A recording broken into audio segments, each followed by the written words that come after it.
بسم الله الرحمن الرحيم. السلام عليكم ورحمة الله وبركاته. بسم الله الرحمن الرحيم.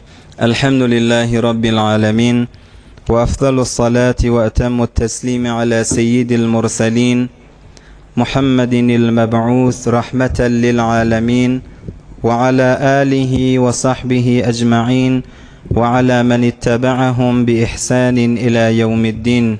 أما بعد، أعوذ بالله من الشيطان الرجيم. محمد رسول الله والذين معه أشداء على الكفار رحماء بينهم تراهم ركعا سجدا يبتغون فضلا من الله ورضوانا سيماهم في وجوههم من أثر السجود ذلك مثلهم في التوراة ومثلهم في الإنجيل كزرع أخرج شطأه فآزره فاستغلظ فاستوى على سوقه يعجب الزراع ليغيظ بهم الكفار وعد الله الذين آمنوا وعملوا الصالحات منهم مغفرة وأجرا عظيما. صدق الله العظيم. وقال رسول الله صلى الله عليه وسلم: بدأ الإسلام غريبا وسيعود كما بدأ غريبا فطوبى للغرباء. Başımızın tacı olan ustadlar, yüzleri nurli, dilleri doğalı olayan hacdedeli, yürekleri nuru iman bilen coşayan, yalfıllayan, kıymetli, erzişli yiğit dostlarım. Huday Tebarek ve Teala hemmenizin etyen bir mübarek Rabiul Evvel ayının içinde etyen taat ibadatlarınızı, Allah'ın dergahına kaldırıyan ellerinizi, etyen hayır dualarınızı barinizden kabul etsin. Huday Tebarek ve Teala bir celesani barimize mübarek aylandırsın. Huday Tebarek ve Teala şu ahir zamanın içinde aytiyenin, eştiyenin, dinin şirim oturuştu şılı diyakadanı kabul edip kıyamette hemmemize nefak verecek emellerimizden etsin inşallah. Huday Tebarek ve Teala emniyeti, can sağlığı, nığmat bolşılığı, yurt parahatçılığı başımızdan ayırmasın. Her gaysiniz her yerden daştan yakından vaxtlarınızı koyup geliptirsiniz hefteğin ortasında. Allah barinizden razı olsun inşallah. Siz dine hurmat koyup, dinden aydılayan zada hurmat koyup geliptirsiniz. Allah sizi iki dünyada muhteremlerden etsin inşallah. Resulullah aleyhissalatu vesselam aytiye, bir celese 4. feslimizin evvelki celesesi. İnşallah inniki celeselerde dostlarınıza, yoldaşlarınıza, din dostlarınıza eşittirersiniz, haber edersiniz ve hayır oturuşuklardan bir nasip kalmayın. Şu zamanın özüne göre Resulullah aleyhisselam aytiye, beda'el İslamu garibe. İslam dini yaş yiğit dostlar deslap başlarına beter garip bol başlaptır. Garip diyen bir ösük, bir na aşena, na tanış, tedadı az, sana az azık adamla bilen başlaya. Deslap Resulullah aleyhisselamın özü, zinanalardan inimiz Hazreti Hadice radıyallahu anha, oğlancıklardan Hazreti Ali iman getiriye, ola kollardan Hazreti Ebu Bekir Siddiq, tarihte bir neziri yok şahsiyetli bilen İslam dini garip bol başlaya.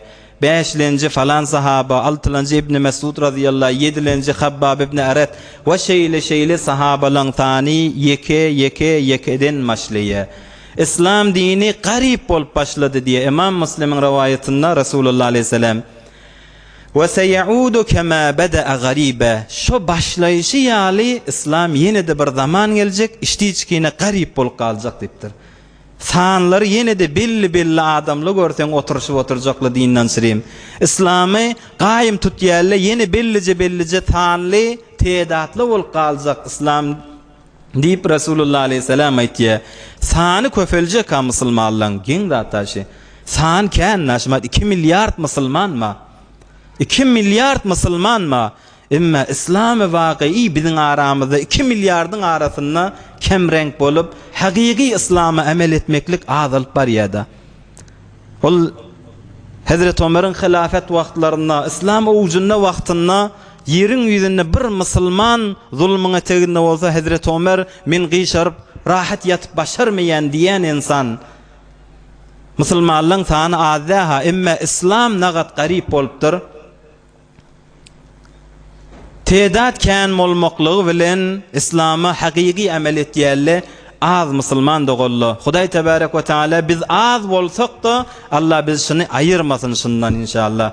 Hemin Gazzan gurrüňi bir ýyla golay wallahi bir ýyl. Hükmen agzalmallam özümüz bir halwetde doga da etmeli. Hep musulmanlar yerin yüzünü gözleten musulmanlar horlanıp ýöda. Bir wagtda Tebuk jengine gidilmeli bolýa. Rasulullah aleyhisselam Medine'den Tebuk'a garşyn gitmeli, jenge garşyn gitmeli. Sahabalar hemmet teýarlanýarly, kızgın hawada gitmeli. Bir 3 tane sahaba Hudaýa peýgambere imanı kamil sahaba. Emma jengden galypdyrlar. Hudaý tebarek we taala şolun marasyna ayet indiripdir. وعلى الثلاثة الذين خلفوا حتى إذا ضاقت عليهم الأرض بما رحبت وضاقت عليهم أنفسهم وظنوا أن لا ملجأ من الله إلا إليه. 3 tane sahaban arasında 7 kat asmandan Hudaý Taala ayet indiripdi. Rasulullah aleyhisselam şolar bilen näzire berhord etdik. Rasulullah aleyhisselam şolary yüz bermeýändir. Sahabalary şolary yüzüňiz bakmasyn diýipdir. Şolary gözlemeň. Hatta zinanalaryn aýrap joda edipdir Rasulullah aleyhisselam. Ol 3 sahabaň jormy nämeke? Fakat İslam'a ve musulmanlara jenge garşyn gidilenne İslam'a kömek bermeklikden, musulmanlara nusret bermeklikden galansaňlar Rasulullah aleyhisselam yüzüni sawupdy. Allah 7 kat asmandan ayet indiripdi. Şu zamanada yerin yüzünde musulmanlar hor bolup doka adam gorkmalla ilmizden zat gelmese de yaş musulman dogolla hacda edele şol musulmanlaryň hakyna hükmen doga edeýliň. İslam şumat hakikat garip bolup duran zamana İbn Mes'ud radıyallahu anh aýtdy. İbn Mes'ud 7 tane mufti sahabalar var. Hazreti Ömer, Hazreti İbn Ömer, Hazreti İbn Abbas, Hazreti İbn Mes'ud biri. Sahabalardan 7 tane sahaba mufti. Hatta şolun eger fetva bererlerin Rasulullah aleyhisselam'dan sonra beren fetvalaryny kitap edilen bolsa bir ýogyn bir pökkü kitap bolup galardy diýip aýdylýar. İbn Mes'ud ulukon mufti sahabalyň biri ol aýtdy: "Nahnu fi zamanin yaqudul haqqu al hawa." Ey sahabalar diýipdir, bilýäňizmi biz bir zamanyda ýaşap ýöz. Hak üstün bolup duaşymat. Haýhewesler aradan gidigil ha diýipdir. Hak galip bolupdy. Emma ve yati zamanun yaqudul hawa al haq nauzu billah. Emma bir zaman geljek diýipdir, hakda ýetip gitjek, haýhewes hewre iler çekiljek diýipdir. Hak aradan gitjek, haýhewes iler çekilýän zamana geljek diýipdir. İbn Mes'ud radıyallahu anh, ýaş dostlar, muny aýdyp barýanym muqaddeme, İslam wagan gurbete düşüp garip bolup duran zamanasy şi. Arada ustadymyz Abdülcebbar Ahun Tagsir, Abdurrahman Ahun Tengiltany Tagsir bilen ikisi oti. Bir buzorg barly Hudaý Taala ýaşlaryny uzak etsin. Kepleýän zatlar da bir derman adama dersa, ikisi otyka ay bir ýagşy zamanaň oglany bolluk, teleki aýamyň ýaşylsy bolup galady gaýt diýip gurrun etýärler-de. Ýagşy aýamyň oglany tyk, teleki aýamyň ýaşylsy bolup galdyk.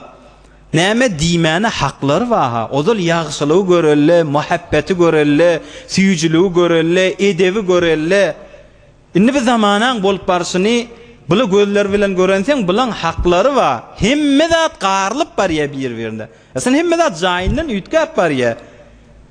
Hemme zat bir-birine bir gaty bolup barýan zamana bolupdyr. Ýaş kıymatly erzeşil dostum.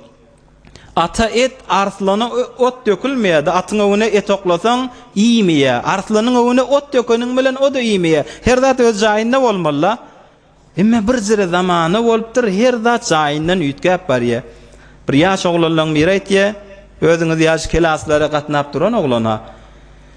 Bir namaza diýişli bir jaýyň başynda bardyk diýe, ay wesaýeller düşürüp duran wagtymyzda bir 80 ýaşyndaky adam, ol okuwan adam gawla da baha. Ýöne bir adam her zatlar gözüňde görjek, gulaň da işjek. Ay ozal kulak da işdi gözümüz görmesin diýilýän zaman etdi da. her zat bir jaýynyň ütgäp barylýan zamana bolupdy. Ýaş ýigit dostlar. Wesaýlar düşürip dokak bir 80 ýaşyndaky adam öýüňe ýeti. Girem wagtymda men göz akadan sen namaz okuýanmy diýdi. Hemen begendim diye yüreğimden bir namazlı kelas Kur'an'a gatnap yören oğlan. Biz radatda sorayan bamazallayıp begendim diye. Ha o namaz okuyan nidim. Onna patı putuyin yığına vesaiyelin yığınadan gidip ediptir. Men milkime, men yerime namaz okuyan olsan ayağını basma deyip. Subhanallah. Her zat jaýynyň ütgäp barýa demey. Kadimlerde dehresiz bolsaň basma diýel ya. Emeni sen namaz okuyan bolsaň basma diýmek. Hudaý o güne düşürmesin adam Hazreti Mevlana näme diye. Hemişe zınjyr baglananda gözüň görgäni daha ýaş dostlar. Ben pinhan lik azahan beter, ben de ahen ra bederranet teber diye Hazreti Mevlana. Şu bir bentli zınjyrla baglanýa, wagt şu demirden bolsa, bir iştade bir zınjyr baglygy bolsa da şunda gözümizle görýän bolsa, birimiz palta getirir, birimiz diskafeliz getirir, birimiz başga bir zat getirir. Ay onu her gaýtymyz bir zat edakadan çapar. Ben de ahenra tevan kerden joda. Onten çödüp başararsın. Emma ben de gaybira nedanet kes deva diye Hazreti Mevlana. Hudaý Taala bir görülmeyen bende adama bağlasa, yüreğine mohru vursa, ol adam hiç dat görmeyen bolmaly. Adam 80 ýaşamaly, ýene de Hudaý saklasın. Diýjek bolýanymyz her zat jaýyndan ütgäp barylýan zamana Mahtumul İşanyň bir bölegi wada. Derdim madır diýip Mahtumul İşan 300 ýyl mundan öňçe goşýa haşy goşgyny. Eger şu zamanada Mahtumul İşan bolsa, Mahtumul İşan näme goşaklygy ma'lum daha.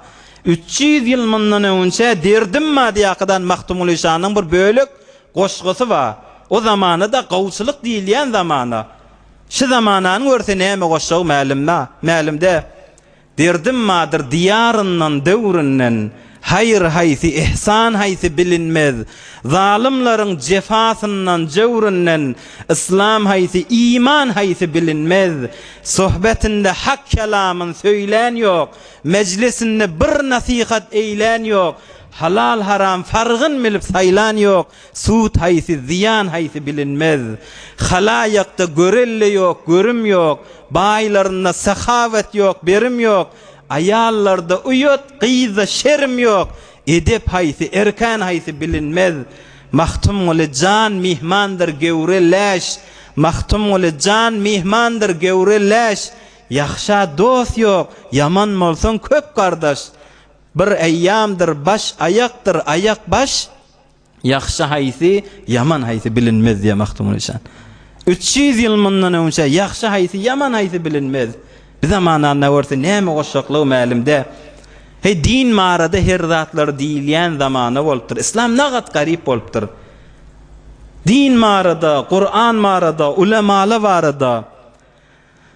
Ya İslam'ın özü barada. Ay 1400 ýyl mundan öňçe gürrüňlerini etýär. Bir afkar puside afkarly bolly inni. Bular bir zamanak bir esre cevap bermeýär. Şu zamanada İslam'ın aleyhine işleýärler, İslamy bet jelwe berjek bolýarlar, bidere kökejek bolýarlar. Her zamanada da bamışdyk abi. Emme giň zadyşy İslam tule tarihten tafılşy berişi de tafylyk gelýär da. Deslap Ebu Cehille ve İslam'ı söndürecek bolýarlar. Ondan sonra tule tarihte Ebu Cehille, ol Ebu Cehil'in ağıtığı çağlığı olakadan gelýär da şu zamana sellim. Şu zamanada da badaş İslam bidere kökejek bolýarlar. İslam gitýänmişdik, İslam ýolun sürýänmişdik, Kur'an ýolun sürýänmişdik. Hudaý Taala bir hiç wagty üýtgejekke Allah'ın ýol ýürüýjekmişdik. İslam sensiz de mensiz de gider ey ýaş dostum. Imme biz İslamsyz hiç ýeri gidip başarmaz. Biz İslamsyz hiç ýeri gymylap başarmaz. İslam ýoksam ozullan aýyrjak bolýarlar deba. Ay bu afkar puside ahullan aýtýarlaryny kabul etmeýär. Kur'anyň aýtýan nauzu billah qadimi bir zamanak jawap bermeýär. Yemin bir zatlar kullen min bahrine de men kabul etmeýän. Bu mat adam her jere keplep başarýar. Mat dilin mahir zat keplep başarýan ihtiýarynda. Emme erti adam gara yerine tegine girse, şu kabul etsen de etmesen de, şu kabul etmeyen İslam'ın usulü bilen bizden yine soru cevap edilecek. Men Rabbuk? Sen Hudaýyň kim diýilýär? Hendeseden soralmaýar, pezeşkiden soralmaýar. Ya başka bir zatlardan bizden sorulmaya, yine de İslam'ın usulü bilen bizden sorulacak. Bir İslam öz yolunu türüp gidecek. Yoksa tüle tarihte Bagdad Darul Hikme adını alıptır. Bagdad 500 yıllap, eştiyat Bukhara Şerif Mehdi ilim molya. Bukhara'dan önce Bagdad 500 yıllap merkezi ilim molya. Hatta tarihte Dowran-ı Telayi İslami diýilýär. Yani İslam'ın bir owja telayi wagtynda 500 yıllap Bagdad Darul Hikme diýen kitapxanalar varmışdyk. Ulemaly otada, kitaply otada. İslam'ın merkezi bolan Bagdadi şu merkezin nabud etsek İslam aýyrlar diýen aqide bilen Mogollar, Tatarlar Bagdada hamlet ýerler. Tarihde hemmeňiz bilýäňiz. 40 yıllap fakat yetiştiğinden adamlar katliam edipdirler musulmanları. Hatta Dicle'den Dicle Forat ma'ruf Iraq'ın nehrleri Dicle'den kızıl kan akmanı durupdur. Suğun rengi ütkeptir. Tamamı musulmanların kanları kızıl walaqadani akıp bariyen yavi kızırdıptır kanlığın özü. Hemmesi musulmanlar gıryamıştır. İslam'ı düýbünden aýyrýylyp. Mehdi İslam olan Bagdadi musulmanlar aýyrýylýakadany kızıl kana tebdil etipdirler. İzinden tamam ulamalaryn zähmet çekip ýazan kitaplaryny Dicle'ge oklapdyrlar. Şol kızarıp duran Dicle bir kitaplaryň jowherleri bilen üstünden suw akmak bilen garalypdyr. Tamamy suwun rengi jowhere tebdil bolupdyr. İslami musulmançylyk hatta kitaplaryň nabud edilýäkadan rengini ütkedipdirler. Emma İslam aya nabut bollumy ya Mogolun özü gitdimi? İslam nabut bollumy Tatarın özü gitdimi? İslam ýöripdimi ya Çengizhan ýöripdimi? İslam hemişe sürjek. Ýaş musulman dogollo. İslam marady her zat keplemek ol sen öz rişäňi, öz köküňi gazmak, öz köküňi gofarmak diýipden. Hazreti Attar-ı Neysaburi bir hikayany getirýär. Derehti sabz ra beborید merdi beru bugzaş nagah ehli derdi. Bir adamlaň bir olokon bir bagy ýaşyllap duran bagy kökünden gofarypdyrda, kesipdirdi amyny. Am bir arif adamlaň biri bir ehli dertliň biri ýüregi Hudaýyň ysgyndan dollan biri geçip barýarmyşdyk. Muny göräkadany çafygyllyran bag, ýykylyp ýatan bag ýaşyllap durallygyny görüp bir hikmet aýdypdyr.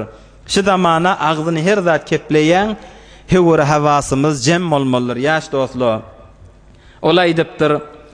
Azan terrestu taze bersere rah ke indem zin boriden nist aga. Bizaz bağ hazır görüpdu, yaşıllapdu, başına näme gelenden habary ýok damyň dipdir. Başına näme gelenden köfü eteginden kökü gofargullu, kesigillu hazır gurymya da kesilen wagtynda gurymya bag. Be hazır terje bolupdu, ýaşylja bolupdu, başyna näme gelenden habary ýokmyň. Henüzeş nist agahize azar şevet yek hefteye diger haberdar. Hazır başyna näme gelenden habary ýok. Bir hafta üstünden geçse ýafraklar saralyp başlar, şonu biler başyna näme gelenligini dipdir. Bu mat adam agzyndan her zat çykarar ha. Öz kökün gazmak da, öz köküni kesmek da, jontmak da, aýyrmak da. İslam marada, Kur'an marada ey ýaş dostlar, Kur'an-ı Kerim'in aýtýan şaha. Her wagt görseňiz, Hudaý barada, Hudaýyň aýatlary barada, din marada bir biderek bahslere, gürrüňlere girilip duran bolsa, fela taq'udu ma'ahum. Ola bilen oturşmalar da.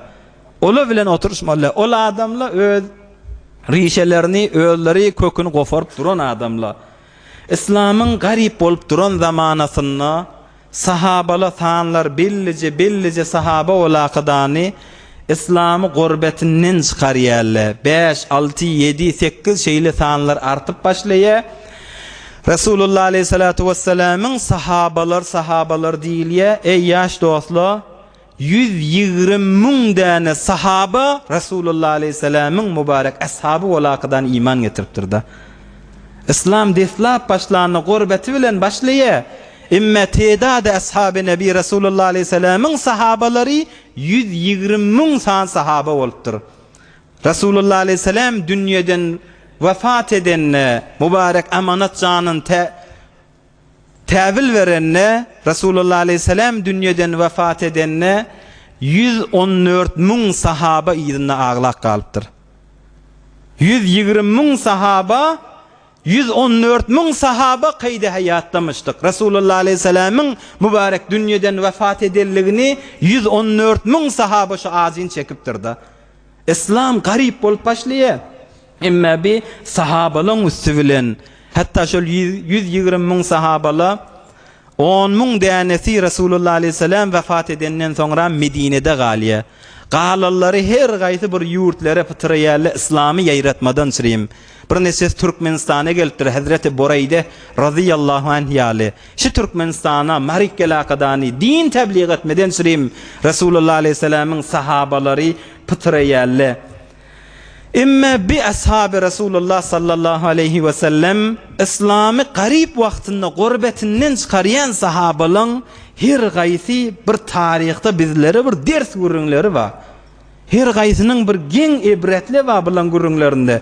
Bir neçe sahabala deslap Resulullah aleyhisselam mağarada yerin yüzünün en kolokon günahsını etcek bulan insanlamıştıkla. İmme sonram Resulullah aleyhisselam'a can feda olayan Resulullah aleyhisselam'ın sahabaları ol qaliyallah.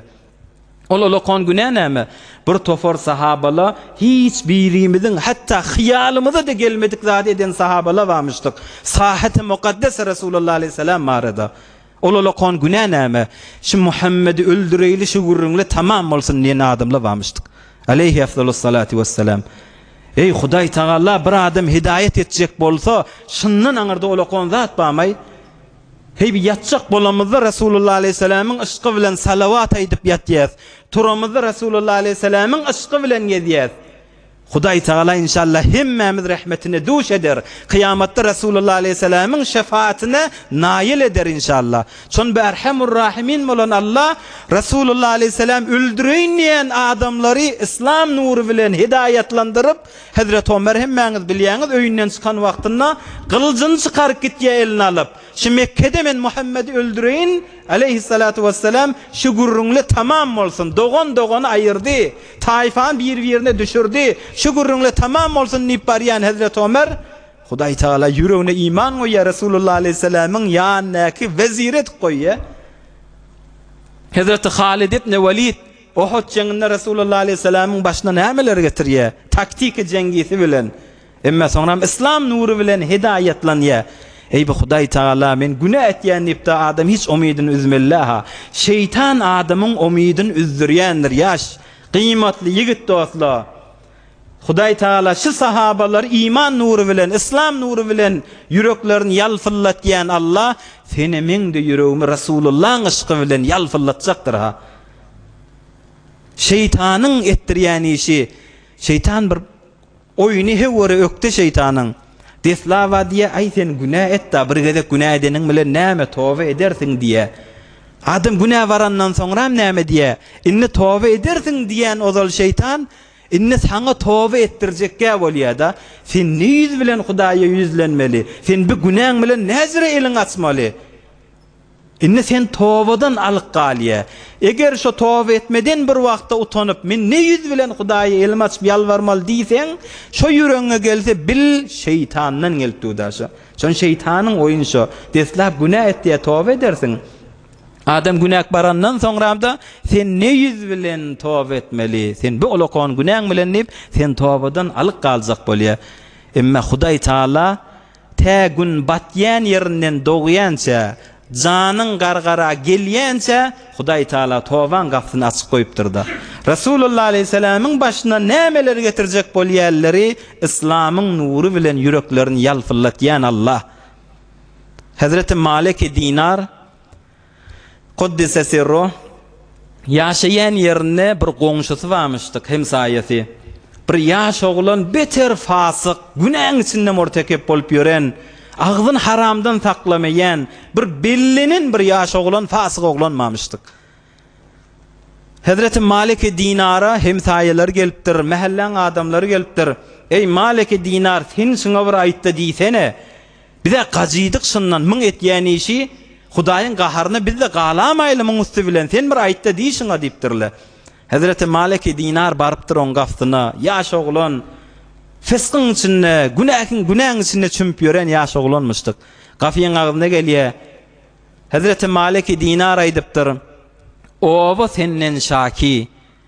Sen bir etýän işleňi, bir fiskyňy, bir günäňi sen aýyr. Owa şekaýet edip gelip aýdyp duha diýipdir. Ol adam men goýmaýan diýipdir. Men bilen işiňiz bolmasyn diýipdir ol ýaş oglan. Hazreti Malik aýdypdyr, seni onny biz sultana şekaýet edersa diýipdir. Sultana, şähriň sultanyna bar sen şekaýet eders. Jemaat senden narazydygyny aýdar diýipdir. Ol ýaş oglan aýdypdyr, sultana aýdanyňyz bilen hiç dad etmer diýipdir. O men bilen arasy gawy diýipdir. Üýüşip de barsaňyz ýene menkin dogry eder diýipdir. Hazreti Malik dinar aýdypdyr, şähriň sultanyna barıp şekaýet edip başarmasak, asmannaky Rahmany şekaýet eder tawasyň jam bolsun diýipdir. Şähriň sultanyna sen kefin ýörýän bolsa, asmannaky Allahy Rahmany şekaýet eder tawasyň jam bolsun sen diýipdir. Ol ýaş oglan bir kef aýdypdyr, dogry aýdypdyr. Waq o diýen sultanyň ola şähriň sultanyndan mehribanrak diýipdir. Sen o diýen Allah diýipdir, biz sultandan da hamragyrak diýipdir. Oňa barsaňyz ki men ýene utýan diýipdir. Ola mundan da hamragyrak diýipdir. Hazreti Malik dinar näme diýjegimi bilmäne urlyk gaýtdym, dogry aýtdy. Hudaý Taala Erhamur Rahimin. Güllerden bir gün ýene bir wagt geçdi. Adamlar ýene şekaýet edip geldiler.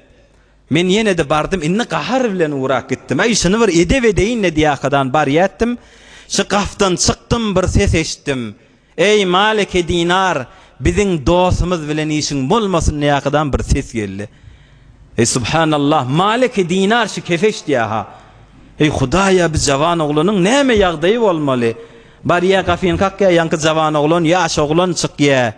Ýene de gelliňmi? Ýene de şolar aýtjakmy sen? Hey dost, ona aýtjak diýe. Saňa gahar bilen gelýärdim, emma bir ses eşitdim.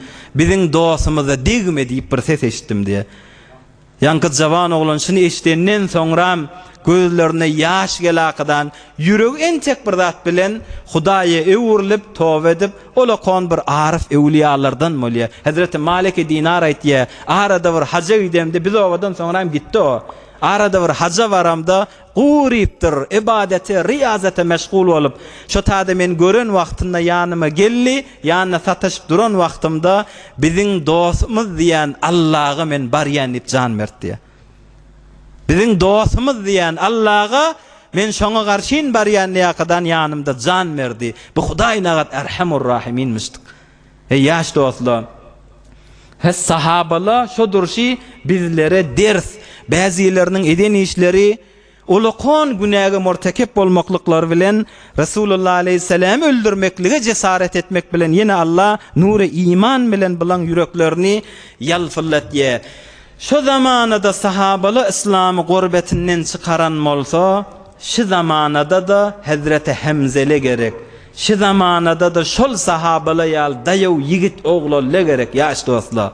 İslam gurbete düşüp duran wagtynda bir dinden sirim zähmet çekýän kıymatly erzeşli oglanlar gerek. Hazreti Ömer radıyallahu anh'ın umid etmişdik.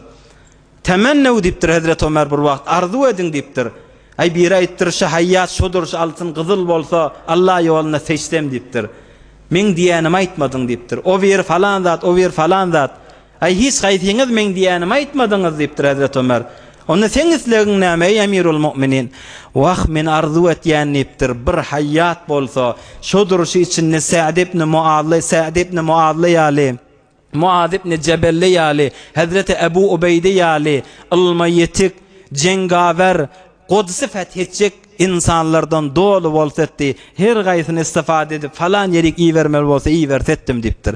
Her zamanada gerek aş Rasulullah aleyhisselamdan soňra Hazreti Ömer'iň arzu eden zady. Şu zamanaň Hazreti Hamzeleri gerek. Şu zamanada İslam gurbet edişduqa, İslamdan sirim jan ýandyrýan ýigit oglanlar gerek. Hazreti Hamze radıyallahu anh Rasulullah aleyhisselam'a Ebu Cehil halan zatlarını diye ağzından çıkarıya bir derek zatlar deyip Kabe'nin yanından Resulullah aleyhisselami çıkarıp göverenne Hazreti Hamza ağudan geliyor. Bunu hemmeniz bilýäňiz. Bir qırnak zenana edipdir. Ey Hamza deyipdir. Ağun vaqtymyşymat.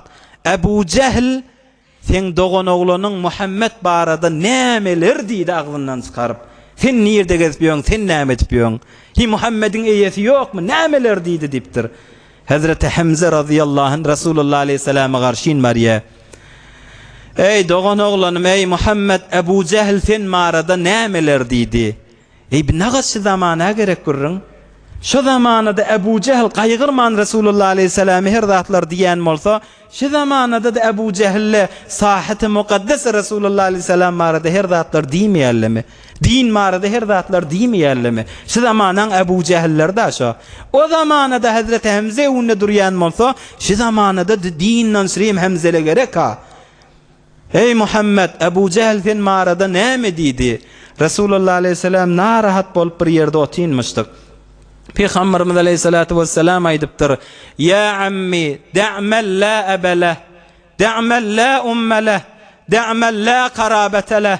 Ey ağam, ey Hamza diýipdir. Ey amum, ay goýsana diýipdir. Atasy ýok adam gurrun dedip ýörmesene diýipdir. Enesi ýok adam gurrun dedip ýörme diýipdir. Bir yetimi enesi ýok, atasy ýogy şyndan gawy etjeklem diýipdir. Meni gurrun dedip ýörme, ne men enemma, ne atamma, ne arkamda durýan, ardymda durýan men bir kowmumma diýipdir. Şyndan gawy ediljekmi men diýipdir Resulullah aleyhisselam. Hazreti Hamza şondan Ebu Cehl'e karşıyın uğraya. Hazreti Hamza Ebu Cehl'e ok yayı bilen ağzına uğraya. Şu zamanada Ebu Cehl'e yok mu ey yaş dostlar? Şu zamanada Resulullah aleyhisselamın dininden süreyim garip olup duran zamanında Hazreti Hamza'le gerek. Ya Hazreti Katade yal sahabala. Hazreti Katade. Uhud jenginde Resulullah aleyhisselam'a bir däne ok yay, bir yay verildi. Tirkeman. Resulullah aleyhisselam da maňa şon berdi. Uhud jenginde men şonu atyp tutdum. Kirişi gyryldy. Resulullah aleyhisselam'a karşıyın Uhud jengi hemmäňiz bilýäňiz Resulullah aleyhisselam'a beter gyn gaty ýagdaý bolýar. Hatta enemiz Hazreti Aişe Resulullah aleyhisselam'dan Uhud'dan başga taňa bir gyn ýagdaý geçdim diýipdi soraýa. Uhud beter gyn ýagdaý bolýar. Maktumul İşan aýtdy: "Jaýsyz jebri köpdir köne jahanyň, hak ışkyna sarf et bollugça janyň. Uhud uruşunda ol Mustafanyň iki dişi şehit düşen güller hey." Sallallahu aleyhi ve sellem. Uhud jengde Resulullah aleyhisselam'a gyn ýagdaýla bolýar. Hazreti Katade diýen sahaba Resulullah aleyhisselam'dan gorip oklar atýatdym, emme kirşi gyryldy, ok atyp başarmadım. Kafirler Resulullah aleyhisselam hedef tutaqadany oklar atmana durdular. Men şondan kullama mala sahmun minha ila wajhi Rasulillah sallallahu aleyhi ve sellem mayyaltu ra'si li alqiya wajha Rasulillah sallallahu aleyhi ve sellem. Her bir ok Resulullah aleyhisselama karşıyın atılanna kellemi qiyşart yettim, şu ok peygamberimize gelip degamasın deyip öz kellemi okunu oklayattım diye. Kellemi şeyle Resulullah aleyhisselama atılyan okları gözlep yüzüm bilen Resulullah aleyhisselama gelip degamasın deyip yüzümü kellemi başımı atılyan oklan öwünne goýatdym. Bir okun mir doğur gelaqadan Resulullah aleyhisselama bar ýatdy. Hawany ýaryk gelýän oku göremde kellemi okun öwüne goýdum. Ok gelişine gözüme çymaqadany gözümi jaýyndan çykaryp ýaňagyma gaçdy durdy. Hey subhanallah. Resulullah aleyhisselam'a atılyan ok Resulullah aleyhisselam'a degamasın deyip başını goýan sahabalar varmışdyk. Şu zamanada okla atılmayan Resulullah aleyhisselam arada. Şu zamanada dinle süreyim atılmayan. Fezai mecazi giren her zatlar din arada. Hatta Resulullah aleyhisselam arada atmayanlar. Şu zamanada Katadele gerek ha. Şondan Resulullah aleyhisselam'a gelýän okun öwüne yüzüm goýamdy, gözüm içimdi, gözüm ýaňagyma gaçdy. Şu kefim bilen, aýam bilen gözümi şeýle taklaqadany Resulullah aleyhisselam'a garşyn baktım. Resulullah aleyhisselam felemma ra'aha Resulullah sallallahu aleyhi ve sellem. Resulullah aleyhisselam birden görüpdir. Hazreti Kataden mübarek gözü yanağına gaçyp duran wagtynda Peygamberimiz aleyhissalatu vesselam'ın mübarek gözlerinden yaşlı akmany durupdyr. Resulullah aleyhissalam'ın gözlerinden yaşlı gaýdyp duran wagtynda Peygamberimiz aleyhissalatu vesselam doga edipdir. Allahümme inne Katadete feda vejhe nebiyyike bi vejhihi fec'alha ahsana aynayh. Hudaya şu Katade sen Peygamberin yüzünü saklajak bolup öz yüzünü feda etti. Hudaya şun gözünü önküsünden ne gawrak et. O gözünden ne gawrak et diýakadan Resulullah aleyhisselam mübarek ili bilen men gözüm jaýyna eltdi. Soňra bu gözüm zayıf bolsa da bu gözüm önküsünden ne gawrak etdi diye. Subhanallah. Atylýan okuňyny gözün janyn feda etýän sahabalar barmyşdyk. Ya şu zamanada İslam garip bolduqa Hazreti Enes ibn Nadr'le gerek. Hazreti Enes ibn Nadr radıyallahu anh Bedir jenginde musulmanlaryň sany 300 nefer bolýar. Kafirler 1000 nefer. Resulullah aleyhisselam Uhud jenginde musulmanlar ýanky gyn ýagdaýa galan wagtynda Hazreti Enes ibn Nadr Uhud jenginde bir tarihi kef aýtdy. Sahabaların bazısı gıygırıp başlayıptır Uhud meydanına. Resulullah aleyhisselam dünyadan geçti deyip ses kalıptır. Bir tofar sahabalı ellerinden kılıç kaçıptır. Bir tofar sahabaların el ayakları ısmandır. Bir tofar sahabalı cenge yaraman oturuptırlar. Resulullah aleyhisselam dünyadan geçen olsa biz ne etmeliyip el ayaklarından hareketle kaçıptır. Hazreti Enes ibn Nadr diyen sahaba ol ayağısına galakadani فَمَا تَسْنَعُونَ بِالْحَيَاتِ بَعْدَهِ. Ey sahabalar ne edip duňuz dipdir. Resulullah aleyhisselam da dünyadan geçen bolsa mundan soňra ýaşat nämetjeksiz dipdir. Resulullah aleyhisselam aramızdan gidenden soňra Resulullah aleyhisselam vefat etse فَمَا تَسْنَعُونَ بِالْحَيَاتِ بَعْدَهِ. Mundan soňra ýaşaýyşy nämetjek. قُومُوا فَمُوتُوا عَلَى مَا مَاتَ عَلَيْهِ. Turun Resulullah aleyhisselam nämen üstüne can meren bolsa biz de şoň üstüne can mereyliň diýakadan bir öz düşmana garşy gitýär. 80 hordy zerbeler iýakadan şehit düşýär. Hazrat Ömer radıyallahu anh näme diýär? İnni la erju en yeb'athahu Allahu ummeten wahide yawmal kıyamah. Şu Enes ibn Nadr umid etýän kıyamatda Allah şoň bir özüni bir ummet edakadan gofarar dipdir. Bir özü dayanakadan tamam sahabalan el ayaklarından ısgılla giden wagtynda bir öz düşmana garşy doptorup gitdi. Kıyamatda şoň bir öz bir ummet bolakadan inşallah turar dipdir Hazrat Ömer. Görün Resulullah aleyhisselam marada sahabalar İslam'ı şu gurbetinden çıkaryan sahabalar şu zamanada da gerek yaş musulman da golla. Yaş zamanada Hazreti Ukkaşan imanı gerek. Ey jengin içinde kılıcı dewilýär. Resulullah aleyhisselam bir çiývik beripdir, hurmaň çiýwigini. Sen şu bilen jeng etdiýende iman gerek kaşı zamanında Hazreti Ukkaşan inanýan imany ýaly. Ey Resulullah aleyhisselam'ın aýtýan sözlerine şozra bir iman gerek da. Hazreti Ukkaşy binäme deýin men diýmendir. Resulullah aleyhisselam berenden soňra şol çiývik bilen jeng meýdana girýär, kılıçdan kesgir bolýarmyşdyk. Kılıçdan kesgir bolýan çiývik bilen wurşýar. Näme Resulullah aleyhisselam'ın sözüne inanýan ýigitler gerek ha. Yeşhedü bihil meşahid. Ondan soňra o jenglerden soňra başga jenglere gidende de kılıç ýasatmandyr. Şu çiývik bilen gitýärmişdik. Her jengde de kılıç ýaly bol, kılıçdan da kesgirrak bolup kesýänmişdik. Adyna da el-aun naqypdyr. Yani men gyn günümde maňa kömek bolan Resulullah aleyhisselam'dan gelen bir çiývik diýakadan başga jenglere gidende de şonal gitýän iman gerek aşy zamanada. Ya Hazreti Sa'd ibn Muaz ýaly Resulullah aleyhisselam bir güldürüpdir da bir tarihi.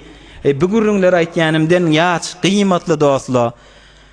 İslam'a izzet beren şol insanlar da bizleri ders aşylan imani, bizleri ders şylan Resulullah aleyhisselame ba muhabbeti, şylan ihlaslary bizlere ders aşy zamanada.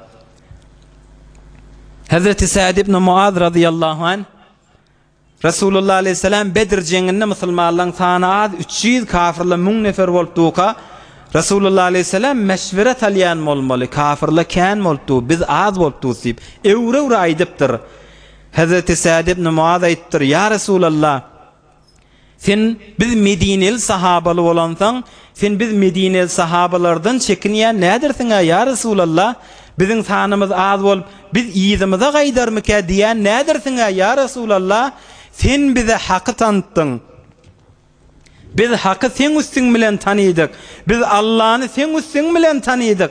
Ya Resulallah, sen eger düşmany ýörýäň, düşmany ýörýärs. Sen dagy aşsaň, sen ardyňdan dagy aşars. Ya Resulallah, sen derýak çymyk gitsek, sen ardyňdan derýak çymyk gideriz. Ya Resulallah, sen Allah'ın bereketi bilen ýöri, nirek gitsen biz de sen ardyňda diýipdir. Resulullah aleyhisselam bir ýyljarypdyr. Şu zamanada Resulullah aleyhisselami ýyljartýan sahabalar ýaly ýyljartýan ýaş oglary biz bolaylyň Resulullah aleyhisselamyň ummatyna. Ya Resulullah, men bir özüm bolsam da, bir özüm galsam da, ýoldaşlarym harama bulaşsa da, ya Resulullah, men harama barmaryn, sen getiren şeriýetiňe daýaw duraryn. Ya Resulullah, sen aydan halalyň halal bilerin, sen haramyň haram bilerin diýip güldürýän, tebessüm wurdurýan ýigit oglanlar bolaylyň ýaş dostlar şu zamanada. Hey o sahabalar her gaýsy biz ýaly bir insanmışdyka. Her gaýsy biz ýaly insan, imme imanlar kamil bolansaň Allah'ın arslany bolupdyr da her gaýsy. Her gaýsy bol Allah'ın arslany, gadam ardallaryna her gadam seslerinden Allah ses çykýan insanlar bolupdyr sahabalar. İslam şolu bilen izzet tapdyr. Şon ýaly ýene İslam gorbete düşüp duran wagtynda ýaş dostlar, biz İslam'a izzet berýän ýigitli bolaylyň, şu zamanyň Hemzeleri, Katadeleri bolaylyň. Ey rahel näme, ýol näme, biýe derde aýtdyk, İslam gorbete düşüpdi. Musulmançylygymyz qyyn bolupdy, muň üstüne gürrüň ýok, beter fitne zamana bolupdy. Bir arasylykda gezýän, ertiden öýlen etýän, arasylykda gezýän, öýleden ikinekçelim ýene adam taýjak bolupdy. Muny hemmemiz içinde gezip ýörýär ýaş dostlar. Emme ýoly şi, şu zamanada özümüzi hak bilen meşgul etmesek, batıl bizi işgal etýär. Başardığımızdan özümüz hak bilen, ýagşy zatlar bilen meşgul edeyliň, ýagşy kelasly bilen meşgul edeyliň, ýagşy adamlar bilen meşgul edeyliň. Bir bername goýaýlyň, özümüz haka meşgul etmesek, batıl bizi basym işgal etip barýar. İnternetimiz kesilse, guşymyzdan internet gat bolsa, aýsen 1-2 saat gat bolanda, hemmemiz bir zirişine muhtat bolup adet etipdir. İnternetimiz guşymyzdan gat bolanda jydamayatsa, bir jahandan dünýeden adam bi habar hemme zatdan galyp barýan ýaly, eýem şarj etýäs. Şoňa girmeseň bolanakda özümüz şu zamanada şarj etip duraýlyň. Ýagşy kelaslara, ýagşy oturşyklara, özümüz bir kaza bername goýaýlyň. Özümüz günne bir sefer Kur'an okuyaýyn diýeýliň, ýa bir näçe salavat, ýa bir näçe tesbihlerden özümüz bir ýagşy zatlara hakka meşgul etmesek, bir zamana bolupdyr batyl bir basym işgal etýär ýaş dostlar. İkincisi, öz oglanyň şogumyzda hakka meşgul edýäliň. Şu zamanada bir könelmeýän, köneliň bir aýtýan zady bar da, oglanyň şok barada hemişe aýtýär köneli diýär. Ola könelmeýär, kepler hemişe täze olan. Ata enäniň ýüregi ogul gyýza, ogul gyýzyň ýüregi dagda düzde diýe köneli. Ogullarymyza da hak bilen meşgul edeyliň. Ogullarymyzy eýe bolaylyň. Kiçik wagtynda, oglan wagtynda, aqidesi barada, imany barada, ol oglanlyk wagtynda öz oýnajak, bökjek, ol betçilik etjek, ol öz erkine gitjek. Bir 15-16 ýaşa barandan soňra da elinden çykýar. Kişikliginden hakka meşgul edeyliň. Soňra her ýeri gitse aqideti kamil bolsun, öz ilmini, özüne gerek zatlara yetik bolsun. Bir wagtda hemmeňiz bilýäňiz, Libi Italiýa bilen 20 ýyllapda jeng etýär. Yusuf Borahil diýen Ömer Muhtaryň, Mujahid-i İslam bolan Ömer Muhtaryň ýanyňky weziri Borahil olay dipdir. Bir gün jeng wagtynda Ömer Muhtary gözläp bardym, tapmadym. Görsem bir zawiýede, bir guşede näçe däne oglanjyklar üýşürip döwregine Qur'an öwretdi, Qur'an ders berdi. O men aýtdym maňa barakadany, sen bir fermanda bolupdyň, sen bir baş bolupdyň. Sen şumal näzire maňa wagt etmeli, bir näçe däne çagagy Qur'an öwretmeň wagty da. Bu mat jihadyň wagty. Sen näme şemal bu oglanlara wagt goýup duň diýende ol aýtdy. Görüň oglallary iýe bolmaly zamany ha gişik wagtynda. Ol Ömer Muhtar Mujahid İslam rahimahullah ol aýdypdyr. Wagtşy oglallara oglanlykdan şydatlary öwretmänsekdämi başymyza şydatla geldi diýipdir. Oglallara oglanlykda öwretmänsekdämi kafirli başymyza musallat bolup durlar diýipdir. Oglanlykdan eýe bolmaly. Bu mahal bir bombi, bir tüfeň, bir jengimiz bula bilen bolupdy. Asli jeng akaýet jengimiz, asli jeng musulmançylyk jengimiz öwümizde bar diýipdir. Bu oglanlar şime Qur'any gişiklikden tälim bermensek şydatly başymyza gelipdi. Tahajjüm ferhengiň üstü bilen ýanyna oglanlar hemmesiniň ýanyna indi özüni bilip bilmäke ýanyna bir guşy bar. Oglanlykdan biz eýe bolup haqqa meşgul etmesek batyl eýe meşgul etjek ýaş dostlar. Bir de ahirki wurunşy şu zamanada deslap özümiz haqqa meşgul edýäliň ta batyl bizi işgal etmesin. Forsat tapdyk ýagşy zatlara we barnameleji edýäliň. İkilençisi oglan uşagymyzy haqqa meşgul edýäliň. Oglan wagtynda elimizden çykmaka gerek zatlaryň din marada öwredýäliň. Ahirki şu zamanada İslam'a qawbir musulmançylygyň içinde araslygyň içinde ýaşajak bolsak kıymatly, erzişli ýigit dostlar. Bu ola qolly ýaşullamyz da bir imanyň içinde ýaşan, hemmesi bir musulmançylyk imanyň içinde araslygyň içinde ýaşan. Ay 10 ýyl 20 ýyl mundan öňçe görüňe daliňden nagat gawçylyk etdi. Ha şu zamanada gaýym belli zadymyz oturuşyp turilşýän ýoldaşymyz haýlamaly. Şu zamanada dostun kim? Sen oturýan adamyň sen Allah'a ýaqyn etýärmi? Seni musulmançylygyň artdyrýarmy? Sen imanyň artdyrýarmy? Ýa sen bu zatlardan sawýarmy? Şu zamanada beter diqqat etmeli adamyz ýaş dostlar. Yılan hemişe yerde gezýänlerdir. Yılan käde biz bilen deňde ýörýär, käde biziň boýnumyzdan aýlandy. Seni din dünýäňden sawudyp barýan bolsa, zindegiňden ýyda oklap barýan bolsa, sen Hudaý peýgamberden daş alyp barýan bolsa, ol ýoldaş dädir. Ol biziň din dünýämizi dargatýan adamdyr. Ondan gaçmak şu zamanada beter muhim zatda. On tanıyjak bolsak bellice da. Ay dost kim, düşman kim? Bir adamlaň ýanyna barýanda, ýanyna baranda sogap etmeklikden çekinseň, ýanyna oturanda dehret kılıp namaz okuýmaklykdan çekilýän, eline tesbih alıp tesbih tanamaklıktan çekinýän, ya kelasa Qur'anyňa gatnaýanyň bildirmeklikden çekinýän, soga wişiň şoň ýanyna aýdyp, soga wişe ewne etmeklikden çekinseň, şo sen dosyň-da düşmanlaşy bizi. Haqiqi düşman şu. Gerçen giyeceğini şu bilen bile bolsaň da. Emme dost kim? Ayda bir gezek gör, heftede bir gezek gör. Ýanyna günäni agzamaklıktan çekinýän, günä etmeklikden çekinýän adamyň ol haqiqi dostdur. Bir adamla wa ýanyna günäni agzap bolmaýa, günäni edip bolmaýa, şol adamla bizlere dostdur. Oturuşup turuşyan adam beter şu zamanada muhimdir, mu'min, musulman dogalla. Bir mawzuň jembendi etsek, evvelki deslapky jelesemiz Resulullah aleyhisselam İslam garip bolup başladı diye şu zamanada da yeni uğurluk gelecek İslam gurbetine fetuba lil guraba. İslam garip bolup duran wagtynda az bolsa da daýawdur ýerlere cennet bolsun diýipdir. Hemmeňiz İslamyň zayıf bolup duran wagtynda Allah we Resulullah aleyhisselamyň dinine hormat goýup gelipdirsiňiz.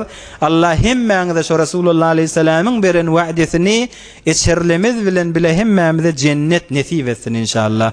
Şu zamanada ýaş dostlar Hazreti Hamzeli İslam'a izzet beren bolsa biz de musulmançylykdan çyrym, İslamdan çyrym, elimizden gelýän zady etmel zamanadadyr. Özümiz haqqa meşgul edýäliň, ta batyl bizi işgal etmesin. Çağalamyz haqqa meşgul edýäliň, ta batyl olar işgal etmesin. Bir de şu zamanada beter muhim zat ýoldaşdyr. Hudaý tebarek we taala hemmeňiz ihlas bilen oturduňyz, daş ýaqyn nimediňiz, giýje häzir gysga onna da hormat goýup geldiňiz. Allah barýyňyzdan razy bolsun inşallah. Hudaý tebarek we taala janyňyza, malyňyza bereket bersin. Hudaý tebarek we taala barýyňyzyň ewlatlaryny salih etsin inşallah. Geljek jelesede geçen fesillerdäki ýaly Resulullah aleyhisselam'ın mübarek ashablarının inki afdalı bolan Hazreti Ebu Bekr Siddiq'ın siretinin içine ettik. İnşallah gelecek haftadan meylek Hazreti Ebu Bekr Siddiq'ın gurrun öten yıl nerede kalan bolsa şoň edamasını içindeki dersleri bilen alars inşallah. Hudaý tebarek ve taala aydan eşdellerden kabul etsin inşallah. Ötellen ruhşat bolar ýaly bir elhem 3 ihlas okyp içerde daşarda kulak asanlan umidwarlarynyň ruhlarına bağışlar inşallah. Okuyverim. برای مشاهده ویدیوهای بیشتر به کانال یوتیوب سخنرانی های علمای ترکمن سر بزنید، مشترک بشید و منتشر کنید، اجر ببرید.